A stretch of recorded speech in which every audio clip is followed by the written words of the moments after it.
Hello everyone, welcome to it's time to learn everything. आज हम कक्षा 7 से पाठ चिड़िया की बच्ची की कहानी लेकर आपके सामने प्रस्तुत हुए हैं। यह कहानी एक लालची सेठ और एक प्यारी सी चिड़िया की है। आइए कहानी शुरू करते हैं। इस कहानी में लेखक श्री जिनेंद्र कुमार ने अपने आज़ादी का महत्व और मनुष्य का स्वार्थी स्वभाव दर्शाया है। उन्होंने दिखाया है कि आज़ादी का अपना महत्व है और मनुष्य का जो स्वभाव है वो बहुत लालची और स्वार्थी है। कहानी में दो मुख्य पात्र हैं, छोटी सी चिड़िया और माधव दास। माधव दास बहुत ही अमीर व्यक्ति हैं। उन्होंने संगमरमर की आलीशान कोठी बनवाई है। उसके सामने सुंदर बगीचा लगवाया है जिसमें फव्वारा भी लगा है। शाम के समय कोठी के चबूतरे पर तख्त डालकर मनसद के सहारे बैठकर बगीचे की सुंदरता का आनंद लिया करते थे। शाम के समय कोठी के चबूतरे पर तख्त डलवाकर मनसद के सहारे बैठकर बगीचे की सुंदरता का आनंद लिया करते थे, पर उन्हें कुछ खाली खाली लगता था। क्योंकि कहानी में कहीं भी उनके परिवार का जिक्र नहीं है, तो शायद उनके साथ उनके नौकर के अलावा कोई नहीं रहता था। इसलिए जीवन में एक निरस्ता थी, एक खालीपन भी था उनके। एक दिन वे बगीचे में जब उसकी खूबसूरती निहार रहे थे, तभी एक छोटी सी चिड़िया आई और वहां पर आकर बैठ गई। वो बहुत सुंदर थी, उसकी गर्दन चमकदार थी, लाल थी, जो धीरे धीरे गुलाबी होते किनारों पर नीला रंग था। पंख बहुत सुंदर और चमकदार थे।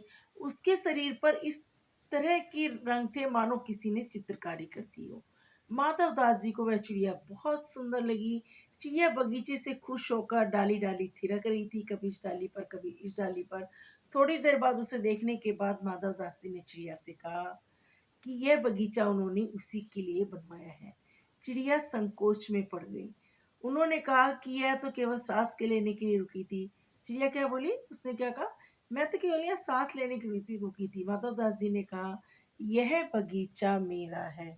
कहा, यह बगीचा किसका है? यह बगीचा मेरा है। माधव दास की बात सुनकर वह चिड़िया भूल गई, क्योंकि जब उन्होंने कहा ना वो यहाँ रह सकती है, उसी के लिए बनवाया है बगीचा। माधव दास ने चिड़िया से कहा कि वह वहां पर रह सकती है। चिड़िया ने कहा, नहीं, वह अपनी माँ के पास जा रही है। वह तो धूप खाने, हवा से खेलने, फूलों से बातें करने निकली थी। उसने कहा, नहीं, मुझे महल का क्या करना है। मैं तो अपनी माँ के साथ रहती हूँ आराम से, छोटे से घोंसले में। वहाँ खाने की भी व्यवस्था है। माधव दास ने रुकने के बदले में चिड़िया को सोने का पिंजरा बनवाने की बात कही। उसने चिड़िया को खाने के लिए मोती देने को कहा। चिड़िया उसकी बात सुनकर डर गई। वह कहती है, माँ से अच्छी कोई चीज़ नहीं लगती। उसके पास माँ का बनाया हुआ घोंसला है, खाना है। वह अपने घर वापस जा रही है। उसकी माँ इंतजार कर रही होगी। माधव दास उसे रोकने के लिए तरह तरह के लालच देता है, परंतु वह नहीं मानती। माधव दास उसे कहते हैं कि वे उसको रहने के लिए सोने का पिंजरा बनवा देंगे, महल में मोतियों की झालर बनवा देंगे। जिस कटोरी में वह खाएगी वह भी सोने की होगी। ये मनुष्य स्वभाव है, अगर कोई आसानी से नहीं मानता है, प्यार से नहीं मानता, तो हम इसे कोई ना कोई लालच देने लगते हैं। इसी तरह माधव दास जी भी चिड़िया को तरह तरह के लालच देने लगे। इसी बीच माधव दास एक बटन दबाता है और नौकर आता है। वह नौकर को इशारे से कहता है कि चिड़िया को पकड़ ले, और चिड़िया को बातों में लगा लेता है और उससे पूछने लगता है उसके भाई बहन कितने हैं। चिड़िया उसे बताती है कि उसकी 2 बहन और 1 भाई है। चिड़िया ने उसे घर जाने की जल्दी थी, इसलिए वह कहती है कि वह चलती है, नहीं तो रात होने वाली है। अचानक चिड़िया को अपने शरीर पर कठोर हाथों का स्पर्श होता है। वह चीख मारती हुई नौकर के हाथ से फिसल जाती है और जल्दी जल्दी उड़ती हुई माँ के पास पहुंच जाती है। अपनी माँ की गोद में दुबक कर जोर जोर से रोने लगती है। माँ उसके रोने का कारण पूछती है, परंतु वह कुछ नहीं बोल पाती।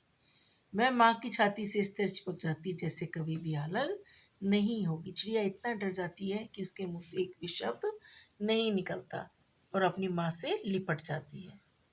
अगले वीडियो में हम इसी पाठ चिड़िया की बच्ची के कठिन शब्द और क्वेश्चन आंसर करेंगे। Please like, share and subscribe our channel. Bye bye.